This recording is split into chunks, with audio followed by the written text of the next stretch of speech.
Welcome everybody. We're doing coaching for coaches here on August 20th. My name's Phil Valentine, been in recovery since 1987 or so.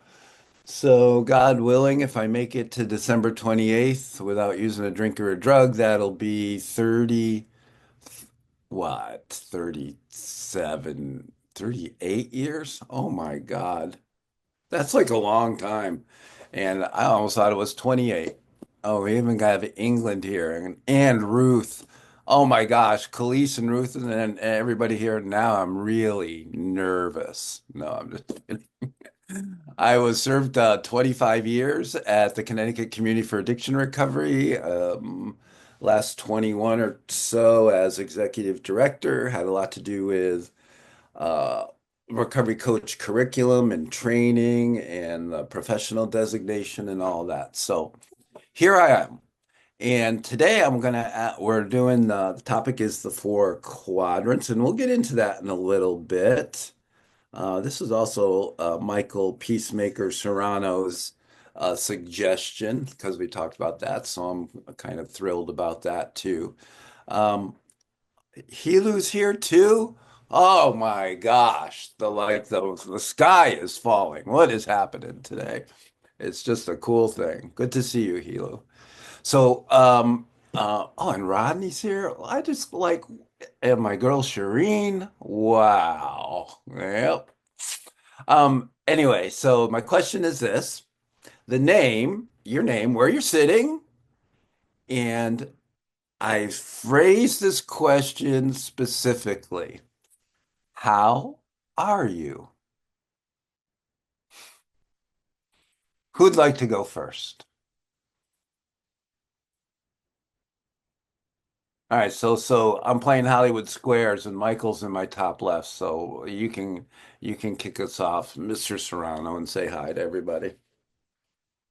Hi, everyone. My name is Michael Serrano, and I'm a person in long-term recovery. And for me, that means I haven't used a minor altering substance since October 1st, 2014. I'm going on 11 years. And how am I doing? I would say I'm No, well. that wasn't the question. How How? are you? Yeah, okay. How am I? So Uh, I'm well. I'm just well. all right. So, did you ever tell everybody how you got the nickname Peacemaker? Not everybody, but Well, I I want you to used now recorded on record, so it's there for all time. Yep. So when I used to hang out on Sisson Avenue, Hartford, and but I used to live in the north end of Hartford. So hung out in the west end, lived in the north end, had family in the south end. So everywhere I used to hang out, people used to be like, "Oh, why are you hanging with those individuals?" And I used to always try to bring people together and bring blocks together. And I used to hang with people that were 20 Loves, Latin Kings, and Solids, and all together hanging with each other. And they would just like forget about, their rules and stuff. And they just love you on each other. And it was just, and my cousins, uh, some of them that I used to hang out with didn't like that. So they used to call me a peacemaker, and it stuck with me. But and I told Phil that, and then he started calling me that. So that name just stuck. And there you Yep. go.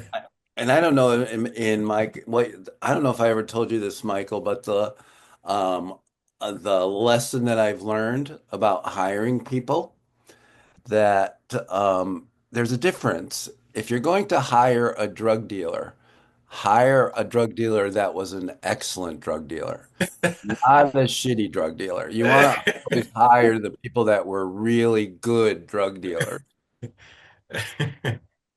I told Phil that I used to have individuals from out of state come check me. And people used to be like, why you come checking him? It's like, dude treats me like gold. I love Yeah. this guy. And it's like, all right, I guess Yeah. so. You got to be a good drug dealer. They're transferable skills, from addiction to recovery for sure.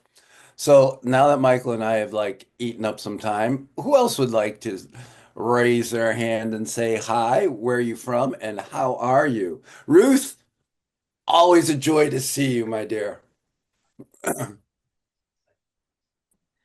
And right back at you, Phil. My name is Ruth, and it wasn't supposed to be Ruth, it was supposed to be Judith. But it ended up being Ruth because of my maternal grandmother. I can't help it. I can't help it, Phil. But when you ask, where am I? I'm at my desk. My desk, however, is in beautiful Brooklyn where it's raining and it's down to 70 degrees from a high of in the 90s, feeling very autumnal. Mhm. And how am I? I am recovered. I was very ill this summer and we don't quite know what I had, but it was awful. And part of my getting better regime has been not just hydration, the ordinary water bottle, which I've got here, but electrolytes. And let me Mhm. put in a public service announcement on behalf of electrolytes and B vitamins and C vitamins. Yeah. And I allowed myself to eat my feelings Mm. while I started to feel better. So now I have to deal with the consequences of eating my feelings. But that's what I think we call a luxury problem today. So I am very well and grateful for it. Yeah, thank you so much, Thank Ruth. you. Wanda, good to see you. Good morning, everyone. Buenos días a todos. My name is Wanda Reyes Dawes. I am a mental health and wellness counselor at CT State Manchester Community College. I've been here 21 years. My heart is always about helping our students with their mental health and wellness. And how am I doing? I could be better, but I try to take it one moment at a time. My hubby and I were in the ER on Monday for his heart. About a week and a half ago, he had a stent put in an emergency type basis. So that has me a little bit, quietly stressed within because I'm not home with him. I just came back to work yesterday. So I will receive any positive energy and prayers my way from any of you. Thank you. Thank you. Welcome, John. Hi, my name is John Barlow. Morning, everybody. I'm a person in long-term recovery from alcohol and sports betting in my 16th year. I live in Fairfield, Connecticut, currently sitting in Great Barrington, Mass. And I'm quite well, fresh off a glorious family vacation, and energized to get back to work. Thank you, John. Welcome. Hi, Nikki. Hi, everyone. My name is Nikki Merrill, and I'm a woman in long-term recovery. I am in Portland, Maine. I am at the Portland Recovery Community Center, and I run the recovery program for the Department of Corrections, which I absolutely love. And I'm actually a little anxious today. I'm getting ready to prep for a procedure tomorrow, my first time over 50 procedure, colonoscopy. Woo. Not that you needed to know that, but I will also take any prayers for peace and calm. Yeah. Thank you for that. You're welcome. I am a survivor of many colonoscopies, so one day at a time, you get through anything. Yep. Mindy. Hi, my name is Mindy Vale. I'm a person in long-term recovery, and I am also a project support specialist in peer for Casa Trinity in Olean, New York, which is about 45 minutes away from Buffalo, New York. And I am feeling absolutely grateful today. Life has been very wonderful since I have been in recovery in the last 10 years. It's amazing how much our lives change and the blessings that we end up getting. We just got a new house, so I'm in the midst of packing. It's a lot of work, but it's amazing. And that's where I'm at today. Thank you, Mindy. Welcome. Hello, Mickey. Hey, we went from Nicky, Mindy, Mickey. That sounds like Yeah. there's another Good. Mindy too or something. What is going on here? So yes, my name is Mickey Wiles. I am a person in long-term recovery from from substances, which dates back to the class of 91.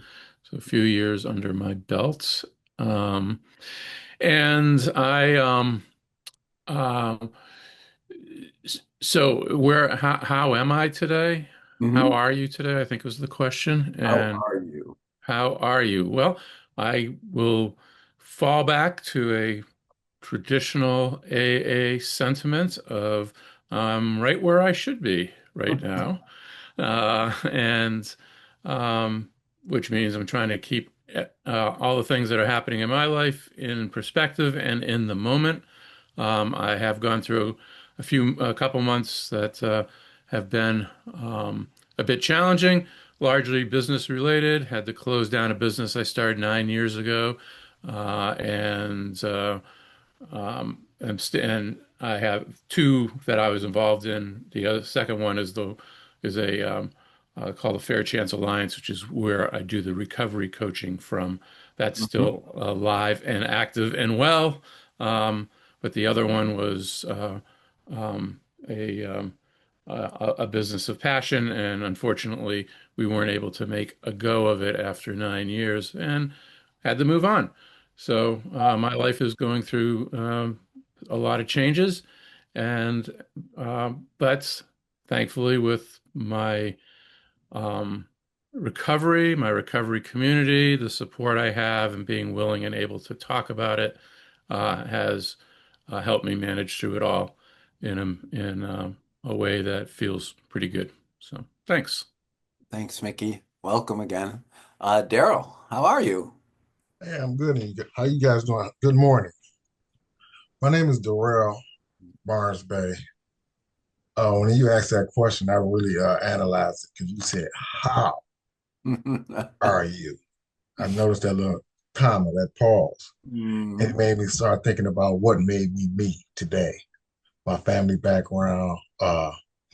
I'm a person in long-term recovery from alcohol abuse, but I come from a dysfunctional family, a very intelligent, smart, educated family, but dysfunctional. Mhm. Uh, and I put emphasis on the education because sometimes people think just because you're smart that your life is going to soar, but it really don't if you make bad decisions. And I was trained to make bad decisions that led me to prison. I was born Darrell Barnes, the name that I was given, but I took on Bay throughout the course of my journey. When I went to prison, I was introduced to a nationalist organization with has a religious twist, and I became very deeply involved, and I'm still involved in it today. And it gave me principles and made me want to help people. But I had this issue with alcohol that I just couldn't shake. And sitting here today as a recovery coach, supervisor at a substance use treatment facility, and a recovery coach facilitator, sitting here with you guys is amazing to me. So how are you? I am resilient. Mhm. I'm humble. I have principles, and I'm caring. That's it. Thank you, Daryl. Hello, my old friend Jim. How you doing? Well, Phil, I hope you're enjoying Rhode Island. Every day. Beautiful, beautiful. I are really well. My name is Jim Higgins. I'm a person in long-term recovery. I'm sitting in my desk chair in beautiful downtown South Windsor, Connecticut. Beautiful downtown is kind of a pun because there's more cows in this town than there are people, but I love it here. And how are I? I'm like most of my life, I'm a little bit disappointed and I'm a lot excited. I just got a text from my supervisor 15 minutes ago canceling our 4 o'clock supervision. So I'm disappointed in that because I always have a great time in supervision. But she dumped on me and really graced me with a really cool project that has a lot to do with recovery coaching and recovery coach training. So I'm going to get to tackle that after we get off. So that's how I are. All right. Okay. Hi, Becky. How are you? Hi, good morning, everyone. My name is Becky. I am a peer at Friends of Recovery in Delhi, New York. How am I? I am excited. I am taking or doing my RCP interview in September, so all the information I can take in right now is exciting. Okay, good. Thank you. Jay, how are you? Good morning, folks. I'm Jay, long-term recovery here in the Berkshires. Phil, I have to report it's a soggy day here on the Appalachian Trail. Nice. I love soggy days on the Uh, trail. but but but but the through hikers are coming through in droves right now, Mhm. going north and south. How am I? I have found myself. I retired in April, um, and I have found myself having to do some caregiving, caretaking for my dear wife, Mm. who's down with a serious back issue, Mm. and doing my best to hold it together. Um, I'm not good at most of this, and I'm learning as I go. Mhm. Thank you to Michael, Danny, and yourself for putting this on today. Really happy to be here. Thanks. Thank you, Jay. My wife is having surgery on Friday she has thyroid cancer and having her thyroid, at least half of it removed. So I'll be nurse Phil for a week or two, which is fine with me. And yeah, we'll see how I do. Joe, how are you? Hey, how's it going? Good to see you again. Yeah. Hello, everybody. I'm Joe. I'm from Friends Recovery. I'm in the Oneonta office. I'm the peer service coordinator here. And how am I doing? Gosh, doing pretty good. Steady, I stay in my recovery between work and my recovery, and there's always fun things to do. So, yeah, I'm well. Awesome. Thank you. Mm. Hi, Christy. How are you? Hi, I'm good. My name is Christy. I am the program specialist and the SERPA over here at our Turning Point of Shenango, Fordu at Norwich, New York, and I'm doing really good this morning, and I hope everyone else is too. Thanks. Thank you. Uh, Hi, Leslie. How are you? Turn. Oh, it's my turn. It is. Hold on. This is Leslie. Um, my location is upstate New York. Hi to all the Friends of Recovery folks. I'm grateful to be on this meeting. It was kind of interesting because I texted Phil this morning, only to find out when we're going to have the meeting sometime this month, and it turned out to be this morning. Mhm. I am now out and about working for another agency, so I'm going to be sort of sitting on the sidelines. But thanks for having me. Welcome, Leslie. Good to see you. Hi, Caitlin. How are you? Hello, I am doing well, I feel. I'm in Oil City, PA. I'm a drug and alcohol counselor. I am a person in long-term recovery, and I was very excited to jump on the meeting. I might have to get off a little early though, but I'm here doing my best. Okay. Welcome. Mindy, so good to see you. How are you? Hey, my name is Mindy Peterson. I'm the regional manager for the Recovery Coach Emergency Department program here at CCAR. I am currently sitting in one of the offices here at the Hartford Center, and I am grateful. I'm grateful, I'm balanced, and I'm focusing on my wellness and self-care, taking care of myself so I can support others. Excellent. Good to see you, Mindy. Good to see you too, Phil. Helu, how are you, my friend?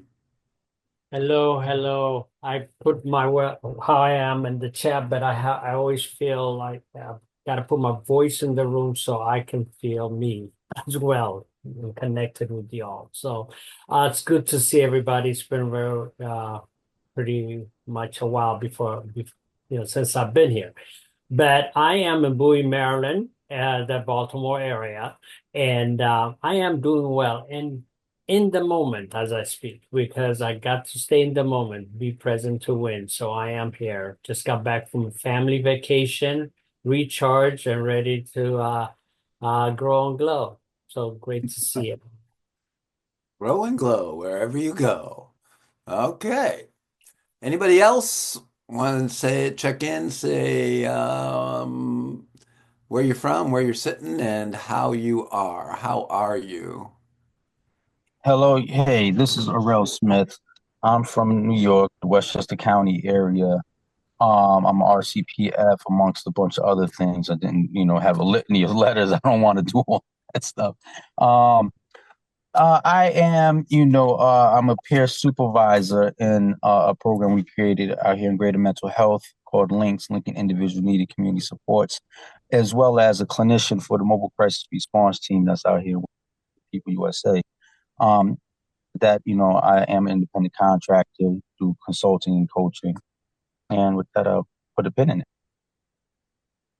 All right. Thank you. Welcome. Hey, Chris, how are you? Hi, Phil. Hi, everyone. I am Chris. I am currently located in Hartford, Connecticut, in the same floor and building as Michael and Danny over here. Person in long-term recovery. I'm also the designated fun uncle in my family. I'm a brother, I'm a son, dog lover. And how am I today? I went along the lines of your topic, Phil, and I kind of went into quadrants. So spiritually, I feel I've made intentional efforts recently to be more connected, and I think as of that, I'm feeling grateful today. Physically sore, so I started running again without proper training. And but I feel in good health. I feel able-bodied. I'm happy that I'm able to do things I want to do with my body, and mentally stimulated and positive. Emotionally, I feel balanced, and um, I'm a big one on how my body feels, and that being part of my emotional status. So I feel like my body and my feelings are very much connected currently. Thank you, Chris. Good to see Hey, you here. thanks. It's nice to have the time. Exactly. Yeah. Um, so let's talk a little bit about the topic is the four quadrants. And I know for me that I never had the opportunity to go to treatment, that I went straight into the rooms of 12 step. And I was taught about that your body recovers, then your mind, and then your spirituality, right? That was kind of what I learned. And I learned over the years that treatment really addresses the physical first and then might dive into the mental. Some of the places dive into the spiritual. So I was really only kind of aware of three areas of healing and or wellness.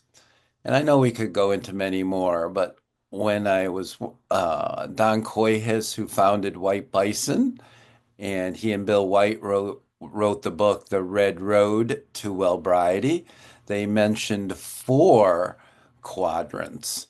And especially over the last 5 to 7 years, I'd say that the fourth quadrant they talk about for full healing is the emotional quadrant. And I had never really given a lot of thought or effort to the emotions. I remember looking at Father Martin's chalk talk to go way back, where he was writing on the chalkboard and he would write I over E, intelligence over emotion. And I had no idea what he was talking about. It took me years to understand that. I was so emotionally driven. Um, so those are the summary of the four quadrants. I think we all have our own concepts about what we mean physical, mental, spiritual, emotional, and we're also know there's a that and Chris just alluded to this that there's a lot of interconnectedness. But here's my question for you.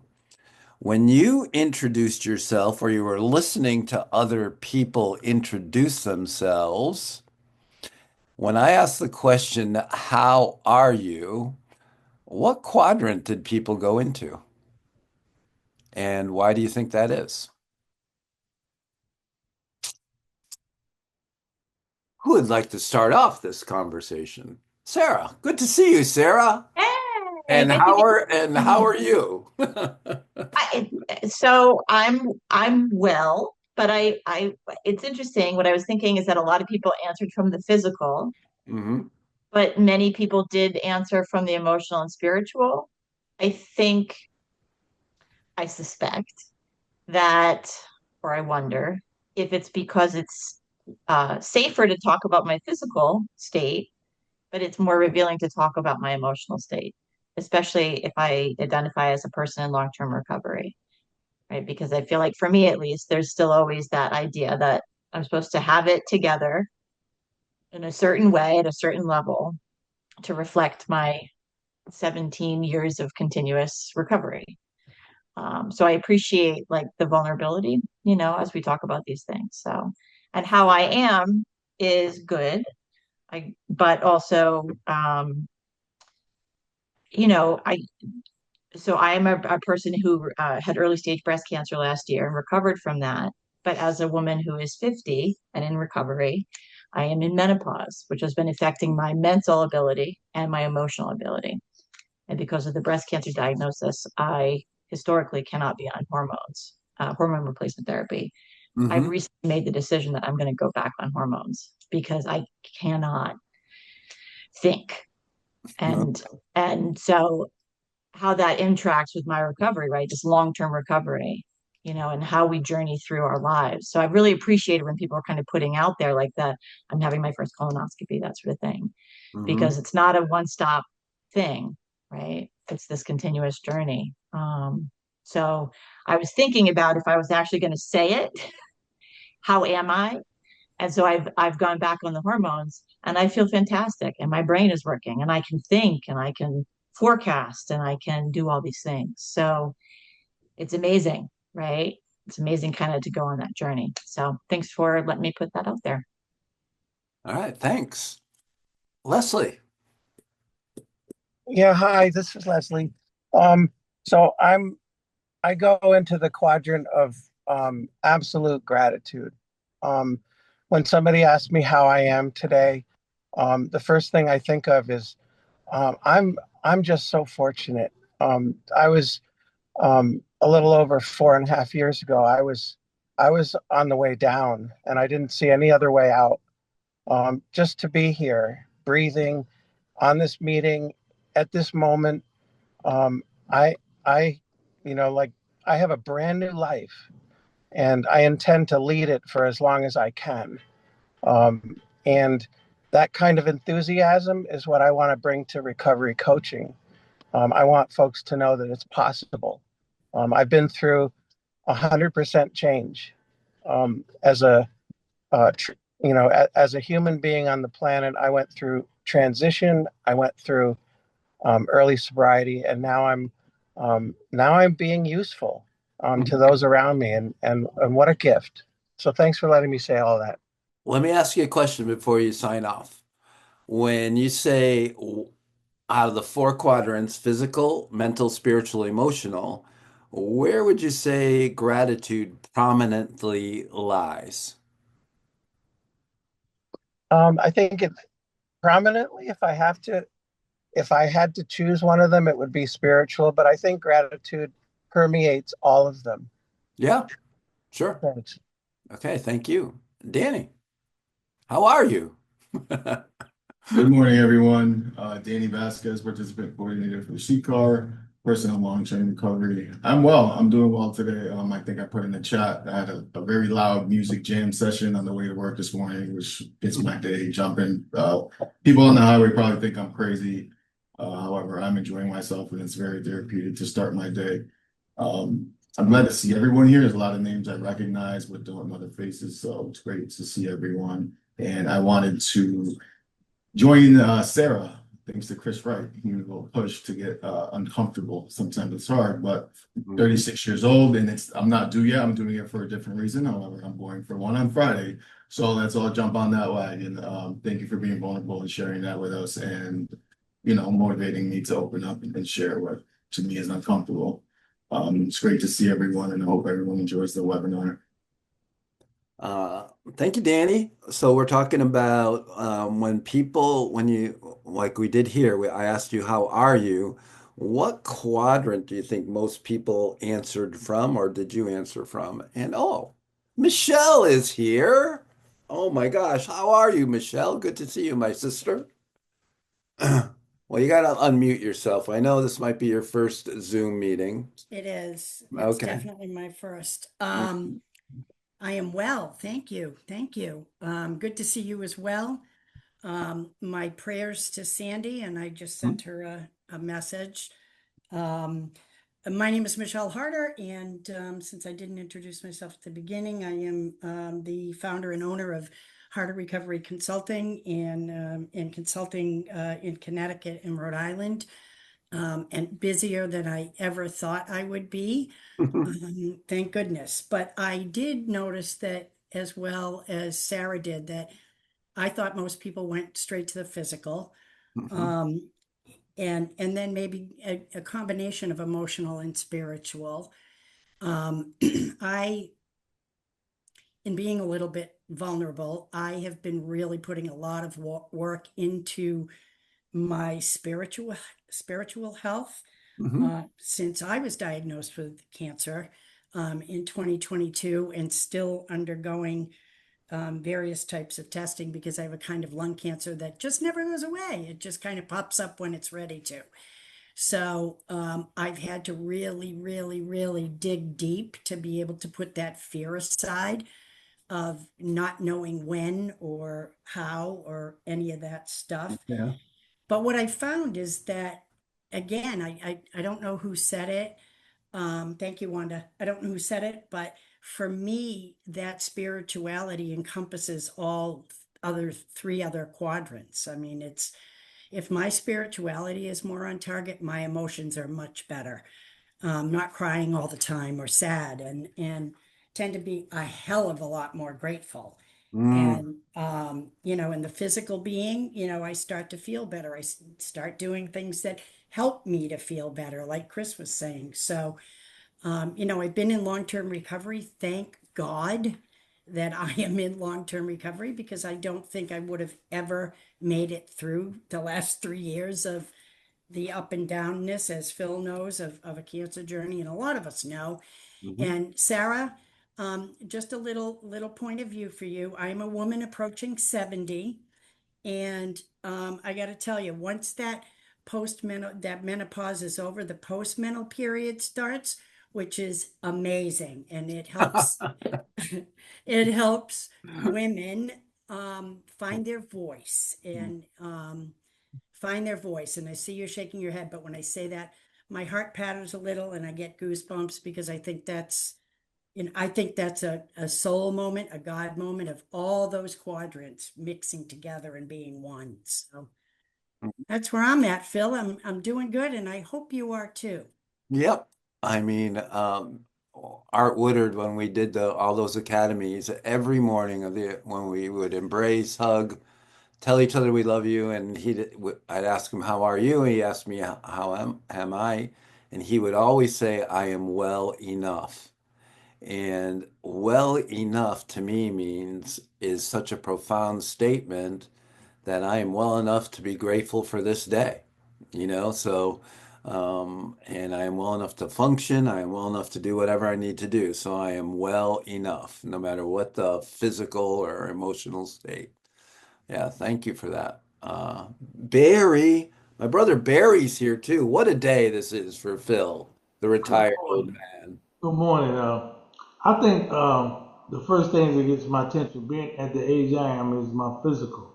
Like, if I wake up and I don't have any aches and pains, I'm definitely well enough. And then mentally, I think my mental connects next, and then it connects me to my spiritual. Mm-hmm. Because like my first thoughts, after I realized that it's nothing hurting today. Now, what's my first thoughts? And how do I proceed? And then I connect spiritually, and then like you say, I'm well enough. Yeah. I didn't even mention the emotional part. Well, that's always the wild card for me. How to manage my emotions is definitely, my response to my emotions is how I'm doing spiritually. If I'm spiritually okay, I manage my emotions a lot better. Well, I don't know about you, Barry, but at six, I'm going to be 66 in a couple months here, 6 weeks or so. Uh, I just have got used to that every morning I wake up, something hurts physically. Well, it depends It on just how bad it does. hurts. So I mean, you just go from there. Yeah. Oral, how are you? Yeah. Yeah, it's real. Arel. Yeah. Um, I operate largely from the spiritual and as you know, a couple of people mentioned how it permeates, but also because I think in my journey I picked up, the outlook that we're where people say we're human beings having a spiritual experience. I Mm-hmm. tend to look at it a little bit different, that we're spiritual beings having a human experience. Right. So that for me, having that as my, foundation, it tends to permeate out through all the other aspects.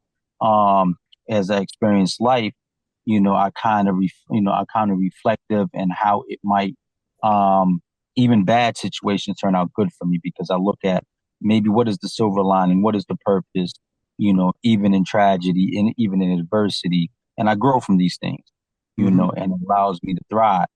Um, and so I largely respond, from a spiritual perspective because when people ask, they say, "How are you doing?" I say, "I'm doing well. I'm doing great." And because I recognize that, in the larger scheme of things, things have purpose, and those purposes have benefits to us if we just, kind of look back. Um, Not everything is going to be doing. I'm not going to be happy in every moment, right? But I'm not meant to be happy in every moment. I'm meant to grow.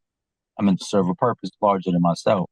Mm-hmm. So, in that way, I largely operate on, spiritual, but throughout all the other pieces, as well, intellectual, or mental rather, emotional and physical. I work out, so on and so forth. I try to stay on top of health, same thing with the emotions. I manage emotions and I put things in perspective. I reflect, I reframe, I challenge, interpretations or beliefs that I might have, and it changes things for me, so. All right. Thank you so much. So when you heard people respond to how are you, what did you notice? What quadrants do people tend to go to? Anybody else care to chime in on this conversation, on that question? All right. Nikki, thank you.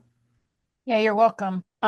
Like as I've been listening to everybody and kind of the observation like before is that I think it's easier sometimes to talk about the physical. And for myself, I've been trying really hard to identify my feelings, like better practice of actually identifying it and like scanning and checking in. And physically my body tells me when other stuff's wrong, when my brain gets in the way and doesn't want to, like I can go into denial like really quickly, but I've learned over time that my issues are in my tissues. So like even if I'm going to the quadrant of physical to tell you initially, that might actually give more information if I'm actively listening, like to somebody else. If they were to tell me like what's physically going on, I can relate in a different way. And I didn't even know I was planning to tell you this, so this is some truth coming out. Okay. um, like that I can relate and know and empathize from a physical standpoint and then go in deeper. But like as I was sitting here, I started really scanning myself even more to think, how am I really? You know what I mean? Like I was able to be honest and say, I have some anxiety, I have a procedure. I knew people would relate on here. It would affirm how I was feeling and know that I'm okay. It's okay to be anxious, right? Like I got really good affirmation back from that. Um, but when I went deeper, it really started kind of like, and going through the quadrants, like freaking me out a little bit, like, am I okay? Like, like, checking in. And like, I'm working on trying to be okay, not being okay. And there is deeper stuff going on. There is stuff that I'm not going to share necessarily in a big room of 40 people, although I feel really safe to do that here. Um, but that I so put on the back burner because I'm trying to focus on the stuff that I could fix quickly. Like my hip hurt yesterday. I did some yoga. You know what I mean? I got like sort of like I want the things that I can fix quickly. And the deeper stuff is not a quick fix. And when I attach that to coaching, it really is giving me a very different view of how to like sit with my recoveries and remember like I'm not supposed to fix them. Like I'm supposed to sit with them in Mhm. those. So that this question just kind of blew me up. So I'm really grateful for what everybody said for sure. Yeah, I was doing I restarted my yoga and I'm not doing like serious just a restorative yoga, a lot of Mm, stretching yes. just to get myself stretchy and so I'm mo more mobile. And my left hip is locked. I mean, I can't, and my son is a physical therapist and he goes, Dad, that's pretty bad. So Yep. I wanted to unlock my hip, but the best I can do is stretch it a little bit each day and look for little signs of progress, right? Not perfection. And I think that's what you were saying a lot of, how do I keep making progress? How can I keep working on my body to make it a little more functional if I can, even at this age? But I believe I can. Yeah. Well, Yeah, that and was how it goes both ways, right? Like yeah, it could be emotional stuff causing the pain, or it could be pain and because of it causes emotional stuff. So like there's two directions. oh, yeah. Well, I haven't gone that far yet, so we'll see. Maybe you need to ask me some questions. We can. Ryan, good to see you. How are you? Hey Phil, doing good. Ryan, I'm from Northford. Sorry I didn't say hi earlier. First time I've been on these webinars. So yeah, the four quadrants. It's very interesting. And when you asked the question, I kind of was thinking about it for a little while, and it almost goes in order. I think that when you ask somebody how they are internally, it's like looking at a mirror, and they ask themselves first, how am I feeling physically, then mentally, then spiritually, then emotionally. And from the asker's point of view, you could kind of look at that as almost a guideline. And if there's something either left out, for instance, then you kind of know that maybe that's something else that you should dive deeper into and ask a question about because there's something there that they're not comfortable with, Hmm. being the person that's been asked the question, possibly. Hmm. So I feel like it's a great way to kind of really ask a question to get some answers that also aren't verbalized. Hmm. Yeah, sorry, just had to share No, that. that's all right. Uh, so oftentimes recovery coaches ask recoveries when they sit down with them, hmm how are you? Right? So it can be and I think we did a whole webinar on the definition of okay, right? Like, and did that come from you, Khalees? I can't remember who said that. Like, I'm okay, like okay. Well, what do you mean by okay? And we had this long conversation about it. And so, that being aside, talk to me a little bit about what you think when you ask a recovery, how are you? Talk to me about maybe what you're looking for or a response from a recovery. What is that question? Talk to me about how are you when you ask that of a recovery. Chris, thanks. I again, so that I guess that's it's a loaded answer for me, but when I ask that, I guess it depends on the recovery that I'm working with and looking at them as a resource. Um, I think somebody new, it's a good way, it's a starting place, and then we use our MI kind of skills and art there to dig deeper and know when to push and when to retreat and pull back. Um, I'm trying to let that, I think my goal personally as a recovery coach, I want them to trust me. I want them to let me in so that I can better understand and or try to understand it and effectively help them. Um, so I think that would really be at the heart of where I'm getting to, and that would kind of be the surface level question. Thank you. Hey, Victor, how are you? I'm doing good. Good to see you, Phil and Michael. Likewise. I would never ask, how are you? Mhm. I would always ask, how are you today? I'm not trying to open up a can of worms. I'm not trying to go back 15 years. I don't have time to hear all the bad things that happened to you today. We may have 30, 45 minutes, so we need to be focused. We need to plan on what you're doing. And so, how are you right now? How are you today? Right? Or even, how can I help you with your recovery today? So, being more present focused, because I'm not a therapist, I'm not a counselor. I don't care how you got here, I care about where you're going. Thank you, Victor. Well said. Jim. Victor, I'm here laughing because I use the question all the time. So that's why coaches ask questions and don't give the answers. But I start with how are you often because it's such a wide open question. It's the epitome of open-ended questions. And but more often than not, the answer is something like, okay, good. And so my second question is, what's that mean? Mhm. So that's how I lead into conversations because it really gives the recovery license to go wherever he or she wants to. Thank you. Anybody else? What is your feeling? We have two different opinions about the question, how are you? What's your feelings about that? Arel. I'm I have no qualms about it. Actually, about it there real quick. I have no qualms about it. I actually, I use it. I think the whole purpose of like a client coming to me for coaching, for therapy, for anything, right? So for the most part, is not necessarily my role per se, but their discovery, their growth. It's about the person coming to me. And so it's an opportunity for me to get to know them. So how do they answer things? If I say how are you, I'm lousy. Okay, that helps me discover more about the person. I'm great. Okay, that's just good. That helps me discover more about the person.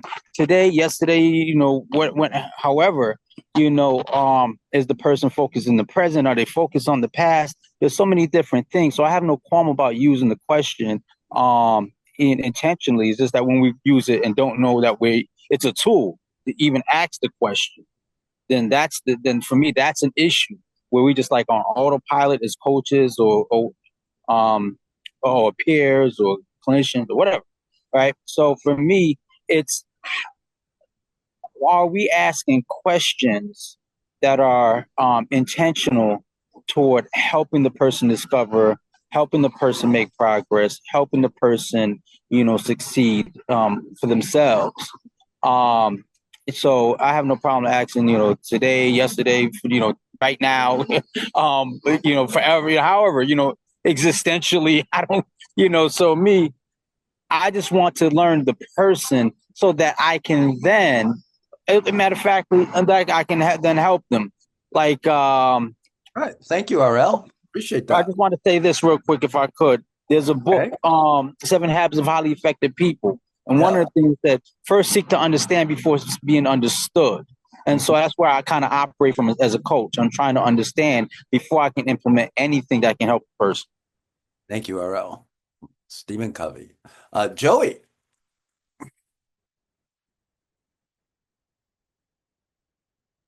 Yeah, I have no issue with the how are you. It's for me, I always like to see where the person is at.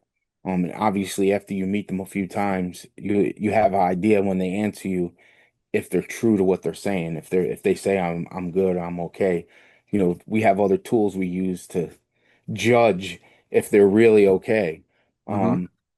But a good follow-up question for me when I ask someone how are they doing today, how can I help them with their recovery today, is what is alive in you right now?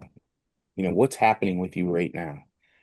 Because that usually gives me a good idea of where that person is at and what direction I need to go in. Thank you, Joey. Windia? Hi, thank you. Um, I kind of do have an issue with the how are you. I feel like um a lot of times when people ask in casual passing, it's really like surface. Mm. And then the response that we give is surface. So it's like, hey, how are you? Oh, I'm good. And really, somebody mentioned it earlier, you haven't taken the time to like really scan and see how you are, see how you're feeling physically, mentally, emotionally, spiritually. I think if people were to really say like, how are you? And then you're like, well, I'm feeling pretty blue today. My back and my legs hurt, and they wouldn't ask you how you are anymore going forward. Mm. But I think it can be a gateway. I prefer to ask people, whether it was through coaching or just even my friends, is how are things going for you today? Or tell me about your day. Because then I can get a sense of like what's happened to you that day and what's going on for you versus just how are you? Because I think people, it's almost an automatic reflex that sometimes people say, I'm good. And so I prefer to kind of find a way to get a little bit deeper. Got you. Thank you. Michelle?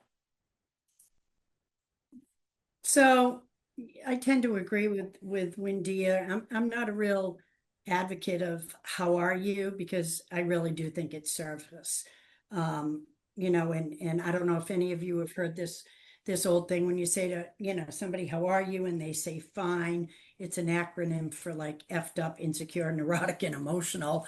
Yeah. Um, Hmm. so, I kind of feel like, do people really want to feel that way? So I like to ask the question, what was the best thing that happened to you today? And people get a really positive response. I get a really positive response out of that. They're so shocked that I'm saying, what's the best thing that happened to you today? Or what was the best thing that happened to you this weekend? And there's this whole litany of stuff um, that they love. And I actually tried it with my son, who's just always kind of down in the dumps about life. And he looked at me and said, wow, mom, that's awesome. And started telling me about all these great things that happened with my grandchildren. So I think evoking positivity when you ask that initial question is really important. Well said. Thank you. Appreciate that. No Elu. problem. Yeah, thank you. A few people said this earlier also, but I think just saying how are you to my participants, my peer, would always kind of engage in okay or not, I'm okay, things of that sort. So to avoid that, what I have learned is that, and as all my teachings, learnings I've gotten from CCAR, and what I have realized is I remember many moons ago, I came to Connecticut for training, and we went to the recovery community. And the first time I ever heard or saw the sign, how can I help you with your recovery today? Hmm. In a banner, when they walk in. That impacted me so much. I've been using it a lot as I've heard others do. So I follow up with a conversation. How are you today? And how can I help you with your recovery today?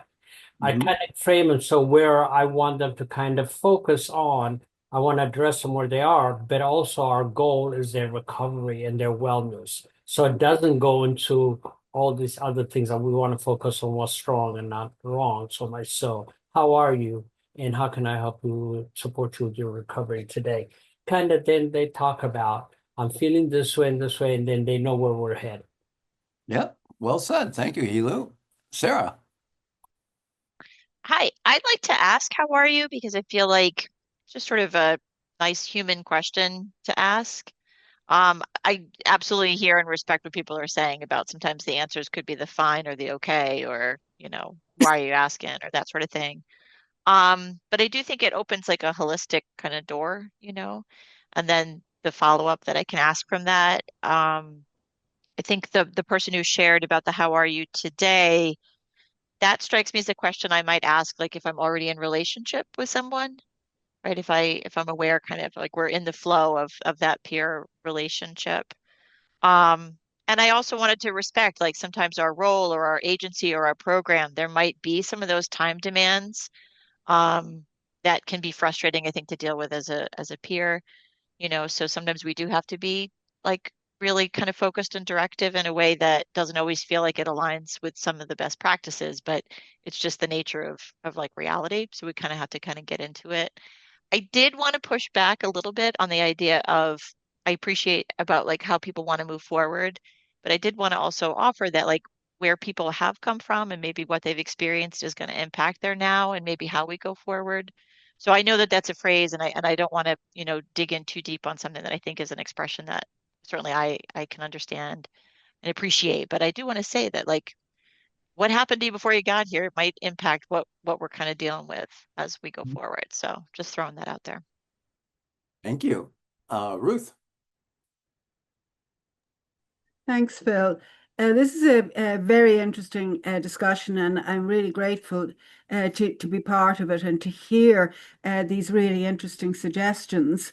One of the things that I try not to lose sight of is a question like, sort of, how are you? I'm fine. That kind of interaction. It's, sort of, it's very ordinary, it's very daily, and it doesn't have to mean very much because I am going to get into a deeper conversation as we connect or as we reconnect. I think the value of those recognizable phrases, how are you? I'm fine. Well, ha ha, you know what fine stands for. And we can have a little bit of a laugh about that. But, sort of has the function of an icebreaker or a warm up or an inconsequential way of each of us finding our voice in this particular conversation, in this particular reconnection, in this particular moment. And then we, sort of having found our voices, being able to hear ourselves in the room, we can then proceed to get to the magic of all time question, which is, of course, how can I help you with your recovery today? So, sort of, so that I think that, entering into the room, entering into the conversation, breaking the ice, warming up a little bit, hearing my voice, all of that is essential stuff. And I don't think it needs to be additionally freighted with, sort of heavy duty content. It's already performing a purpose. Thank you, Ruth. I love that idea of it as being like an icebreaker. Um, so what we've heard for me to kind of to summarize is that how many different arts of recovery coaching were displayed here? How many different styles? None is wrong, none. And so I would just say that we all have different styles of approaching recovery coaching and what we think of certain questions and questions we use, which is wonderful. That's what we encourage. You all have your own styles of recovery coaching. How would you, so near the end, when I was at the last year or so at CCAR, when I'd run across staff people, they'd ask me, "How are you, Phil?" And I'd say, "What quadrant?" Because I wanted to know what they were looking for. And that kind of became like a running joke. So you'll see that way back up in the chat that Chris, who is a staff person, he answered all four quadrants. What quadrant? We even got to talking about like rank each quadrant 0 to 10. Where are you? And then tell me why. If you were going to talk about quadrants with your recovery,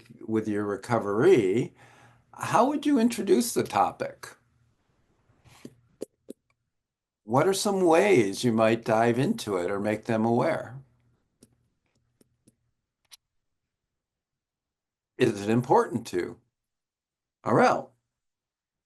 Yeah, I introduce the topic often because I do peer-based services as well as psych rehab, right? And so we get into the topic of wellness. and the different dimensions of wellness. So just touching on these things and introducing these things, I do often, and so it just aligns with introducing the four quadrants. Okay, thank you. Anybody else? Is it an important topic to discuss with a recovery, and how would you introduce it? Anybody have any examples? Nikki.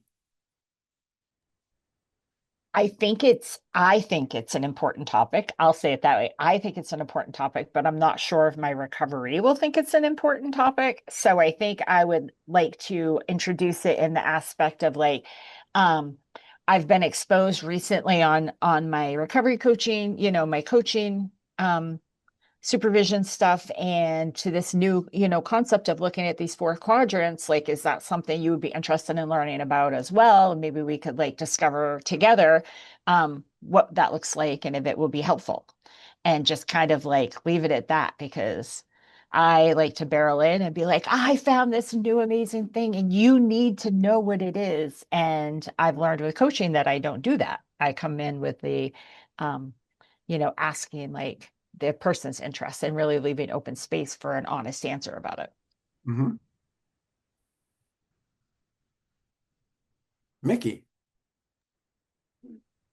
I think the answer is that it depends, and um, depends on the individual you're working with, depends on where they're at in their development, depends on how they answer those first few questions. Um, if it's somebody that's new and has a lot going on, and maybe in a chaotic part of their life, well, going over a tool like this may just be too academic for them and not something that you want to do at this point of the discussion. But then jump ahead to down the road where you've been working with somebody for a while, and and they're making some good progress, and they're able to they have the wherewithal to be able to um, really grasp it and understand it. Then it can be nice to introduce this as a tool for them to be able to continue to self monitor themselves, to look at themselves, to be able to focus on how they might address particular issues. Um, I think it's like all of the tools with recovery coaching. We got a toolbox, and this is one that's in it that we can take out at appropriate times.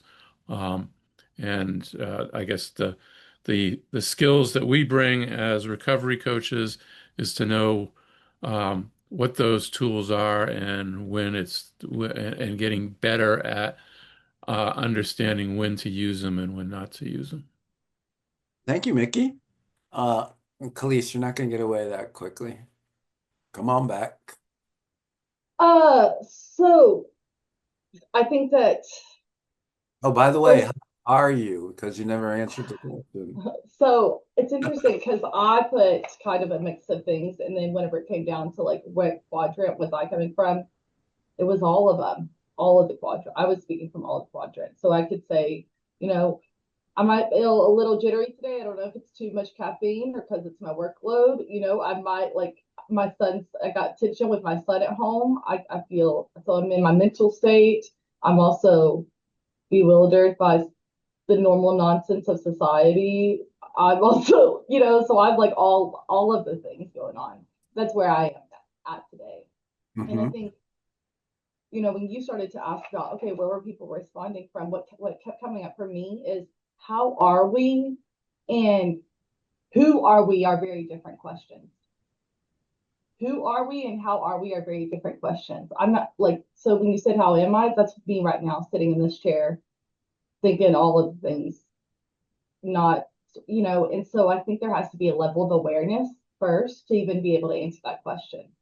So I have to have a level of awareness with myself because it's easy for me to default to experiences, surface level stuff, because I don't have that level of self-awareness. So is it important for people to know about this, know about the four quadrants? they already have the four quadrants in them. They're living in the four quadrants. Mm-hmm. My role as a coach is to help them maybe bring awareness to that if they want that. But that's all it is I'm not teaching them about the four quadrants. I'm just helping them discover the four quadrants and bring more awareness to that. Yes, exactly. I agree with that. Well said, Khalees. Thank you. Ryan.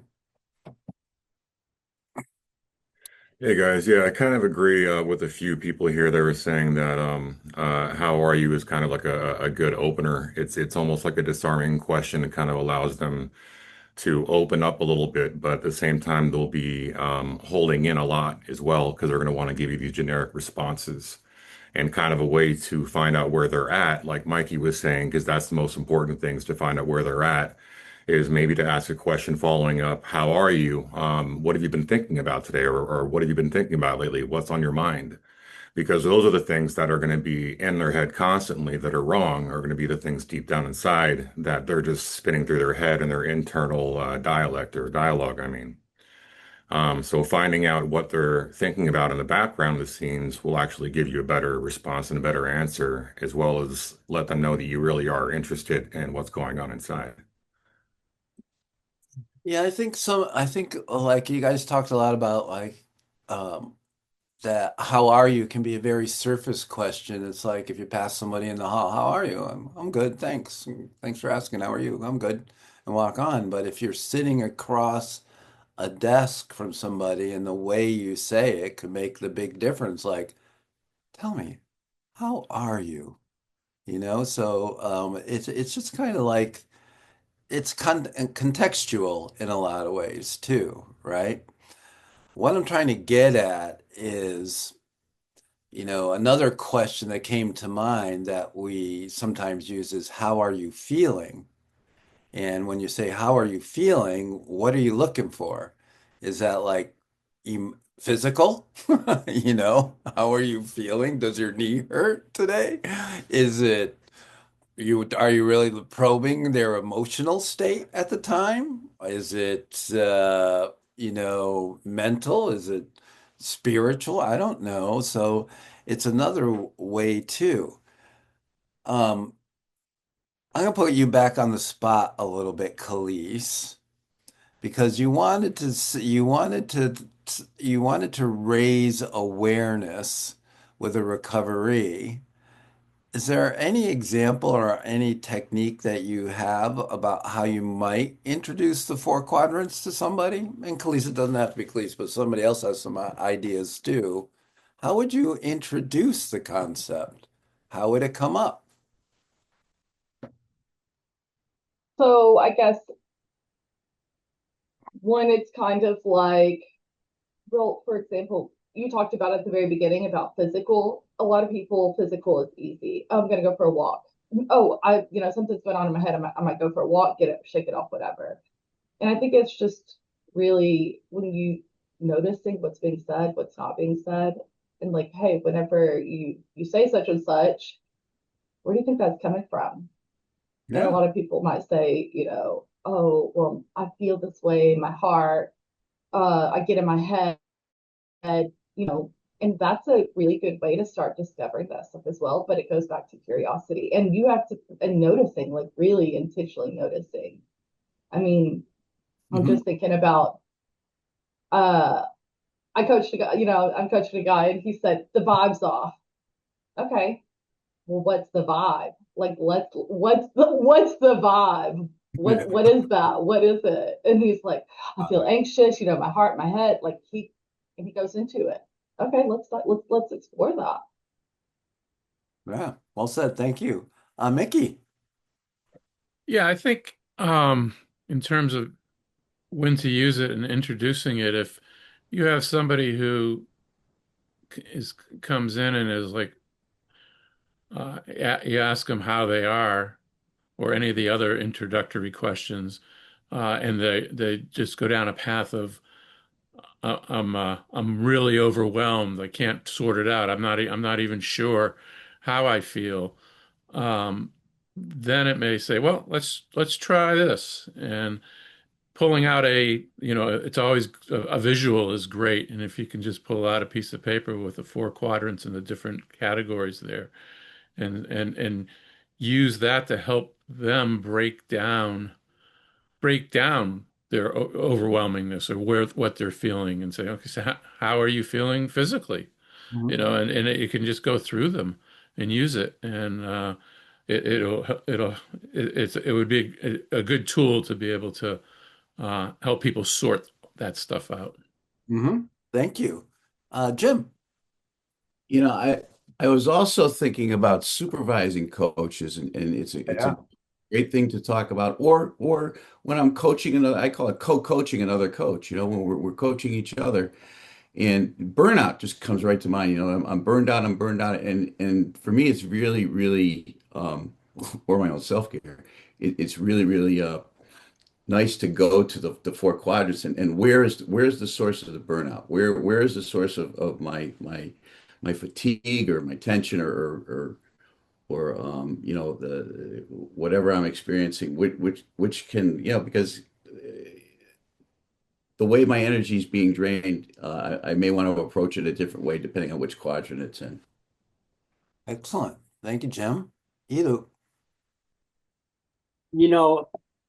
What jumps at me is role play, to possibly introduce it in a role play manner where they get to identify what corner my response was, and in a sense to let them know always, I'm always finding ways to improve my ways and my teachings, my learnings to help support the way I'm able to support you. And recently, what I've learned is that in these introduce the four quadrants, but in that process, say, when you came in, I asked you how you were doing, and you said, "What you're doing good." Let's say that you asked me the same question, and I say, "I'm doing well." The same way you asked that, what quadrant do you think I answered that from? So they can identify and they may say, well, that sounded, emotional. And then maybe I can introduce, maybe I was feeling a little knee pain that was a physical. So just to kind of role play, I don't know, just a thought that might. No, I like that. My style is a little more like I'm a provoker, right, Michael? I'm a provoker. I like to provoke people, maybe even poke people. But when if I ask them the question like, "How are you?" and what are some of the common answers you get? Like the one word answers are good, I'm good, I'm bad, I'm tired. So how many times I can just listen like going through the grocery store and people are always talking about how tired they are, right? They're always tired. Um, so I say, "How are you?" "I'm good." And I could say, "What quadrant?" And they go, "What?" Well, I want to know what quadrant you're talking about. Are you good physically? Are you good mentally? How about spiritually? How about emotionally? Those are the quadrants that I know of. How are you in each of those? And I would kind of push people that way a little bit because I've come to believe that one of the roles of recovery coaching, we walk alongside, we support, we do that, but we also are talking about people to how do you think and become aware of your thinking process. And um, when you say, "I'm tired," does that mean physically?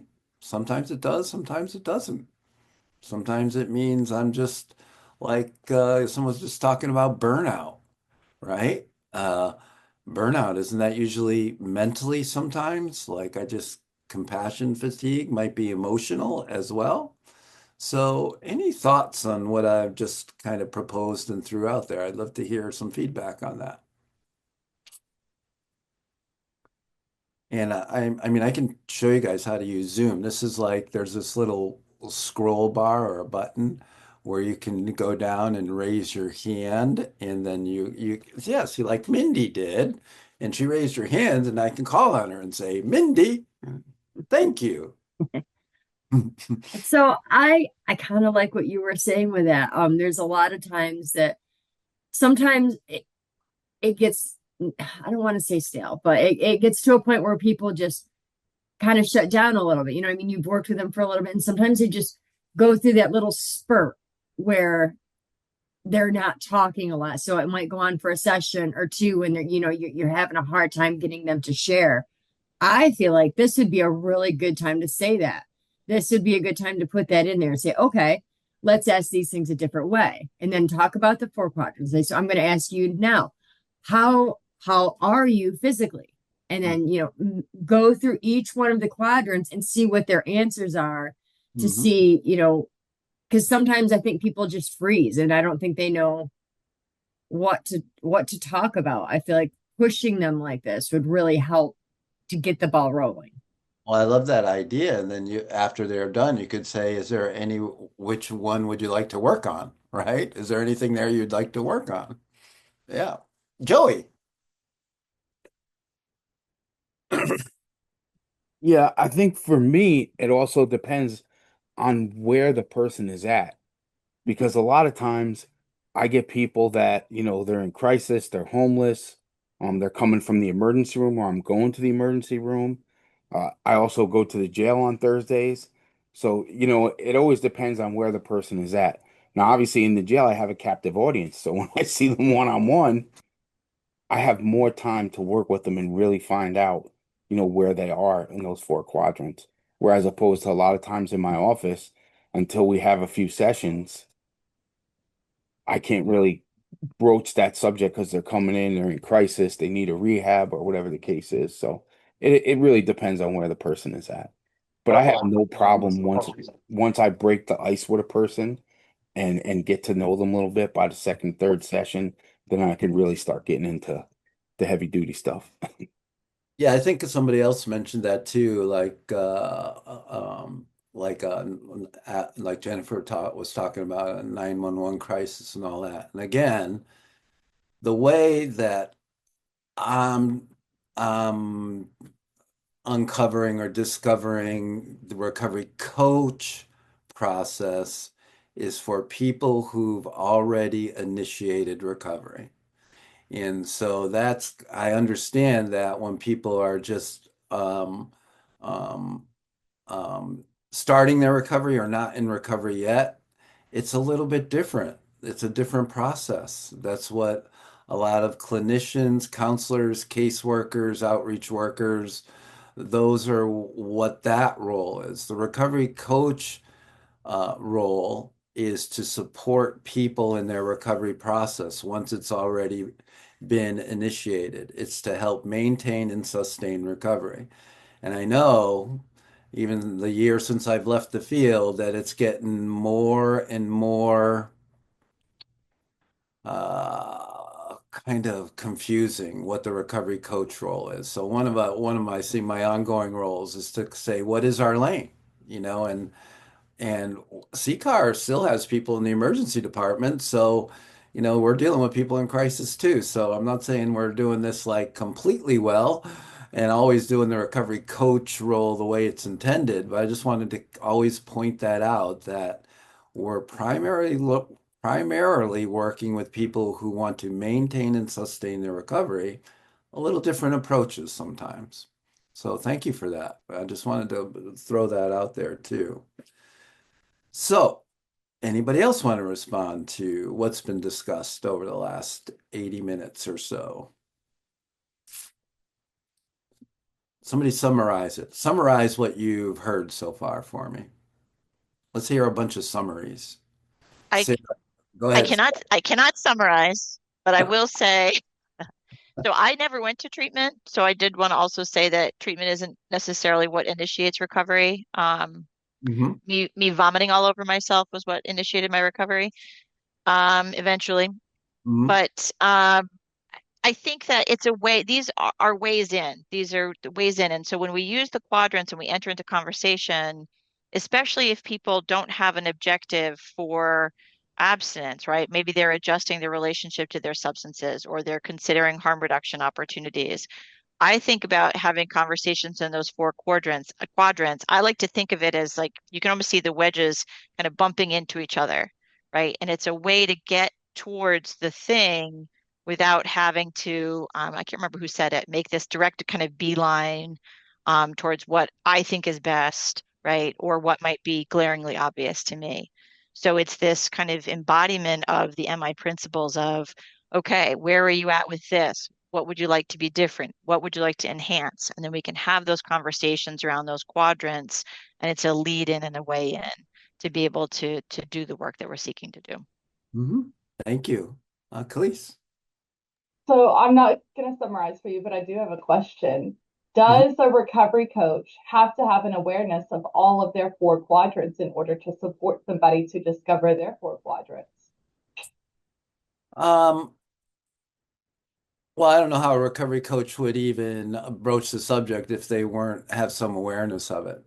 Whether they internalize that or not, I don't know how, I'd have to think about it more. I don't know how important that is. But I think you would have to, I think of like I've met many people when we start to talk about that, um, don't really think about spirituality that much. They live really a lot in the mental quadrant, and they really are kind of unavailable emotionally, right? They don't have a lot of emotional awareness. Does that mean they can't be effective recovery coaches or talk about it? I don't I think they still could. It might be a hindrance, but I'd have to ponder that. That's a good question. Hey, Pete, I was wondering if you were going to jump in. How are you? Hi, Phil. Hi, everyone. Um, I earlier I was doing fine, feeling grateful. Now in this moment, I'm like pondering. I actually feel a little bit of anxiety. Oh no, oh no. Yeah, but it's good. It's good because I liked what you said. I'll attempt to summarize what I think um, Mhm. this whole training was about, is that we're helping people learn to think.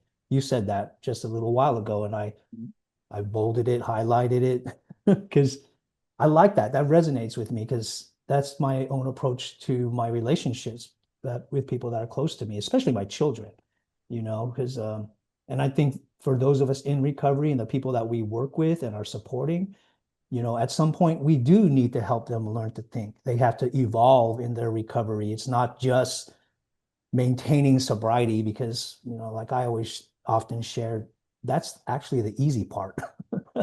Not taking a drink, not taking a drug, that's easier than digging in and trying to heal and get to the core of why I am driven to self-destruct.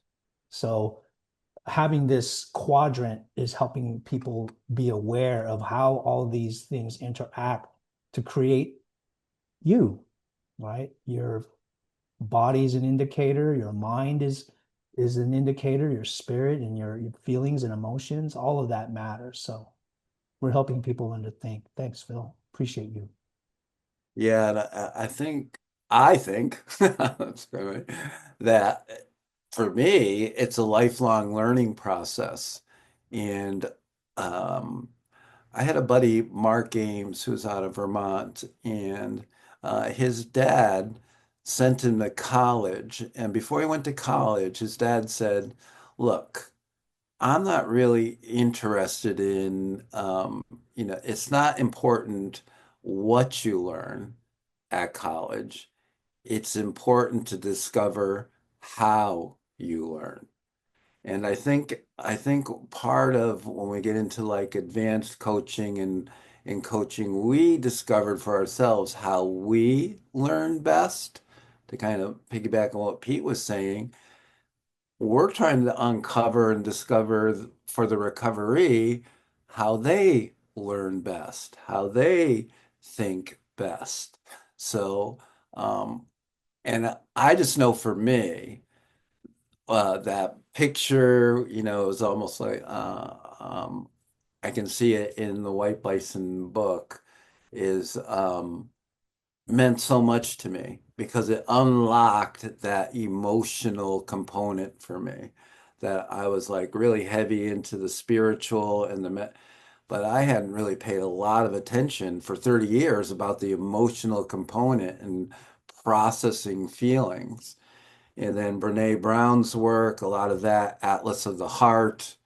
I said this before with the emotional, the biggest, the way to have power, if you will, or control of your emotion is to be able to label it, is to be able to identify, put a name to that emotion, and it loses its power. So just a few parting thoughts. Michael, you ended up in the top left corner again. What are you thinking about? Ah, this is a good conversation. And I think it's just it boils down to like that open-mindedness and a curious heart, right? And when you show that to people that you are like that, it's kind of contagious. They get curious, right? They have that open mind and the curious heart too. Yeah, I like to co-discover with people. Well, as you well know, that I discover things about myself when, and I like to do it with people. Yeah, Mickey. Yeah, so to answer your or to address your summary, I would say that one of the things that I take away from today is that there are many ways for us as coaches to work with people and get to the root of where they are, how they're feeling, and that we can use the framework of the quadrants to help us do that.